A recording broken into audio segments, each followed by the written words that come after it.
Do you know about the black soldiers the U.S. Army executed, only to admit 106 years later that they had never received a fair trial? They were known as the Buffalo Soldiers.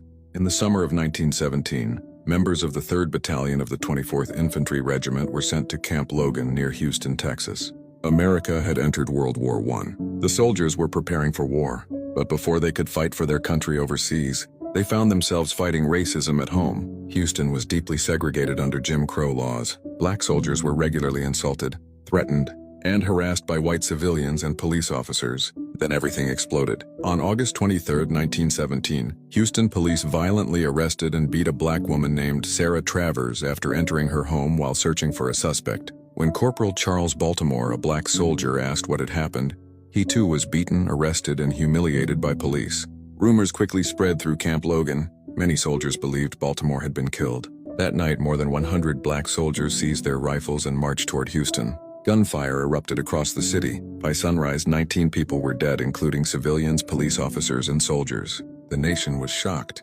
The Army demanded justice. But ask yourself this: could black soldiers expect a fair trial in Jim Crow America? The answer would change history. The Army placed 118 soldiers on trial in what became the largest murder trial and one of the largest courts-martial proceedings in American history. Many of the accused had no meaningful opportunity to defend themselves. Some shared legal representation. There was no meaningful appeal before the first executions. Then came the verdicts. 110 black soldiers were convicted. 19 were sentenced to death. On December 11, 1917, the first 13 soldiers were secretly hanged at Fort Sam Houston in Texas. They were executed just one day after their sentences were approved. The executions were carried out so quickly that even President Woodrow Wilson had not reviewed the cases. The Army later changed its own rules so future military executions could not happen without higher-level review. But it was already too late for those men. Years became decades. The soldiers were remembered as criminals.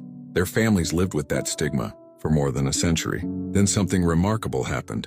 Legal historians and researchers re-examined the trials. They found serious problems with how the cases had been handled. Finally, on November 13, 2023, 106 years after the Houston riot, the U.S. Army officially set aside the convictions of all 110 soldiers. Army Secretary Christine Wormuth acknowledged they had been wrongly treated because of their race and had not received fair trials. Their military service was restored as honorable to the extent possible. Justice did not come in their lifetime. It came more than a century later. Their story reminds us that correcting history can take generations. But even when justice comes late, the truth still matters. If this is your first time hearing about the Buffalo Soldiers of Camp Logan, comment "first time." This is Histora.